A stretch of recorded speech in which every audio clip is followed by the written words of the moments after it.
सुप्रभात. सकाळची सुरुवात रांगोळीने. सकाळची सगळी कामं झाली, जेवणं झाली. दुपारी मस्तपैकी हा मॅट शिवला. या मॅटचा व्हिडिओ सुमा आर्ट या चॅनलवर अपलोड केलेला आहे, तो तुम्ही पाहावा. त्यानंतर जेवणं झाली, ऊन खूप आणि मस्तपैकी असं आमरस खाऊन आम्ही निघालोत महाराष्ट्राला लाभलेल्या अनेक संतांपैकी एक संत म्हणजे संत एकनाथ महाराज मंदिरमध्ये.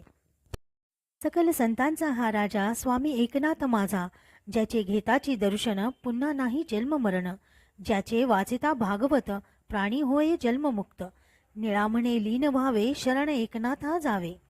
अवार्थ रामायण 40,000 ओव्या हिंदींसह अनेक भाषांमध्ये भाषांतर केले.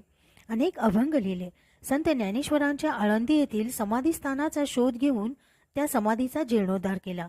बैदार उघड असे म्हणत नाथांनी अभंगरचना, भारूड, जोगवा, गवळणी, गोंधळ यांच्या साह्याने जनजागृती केली.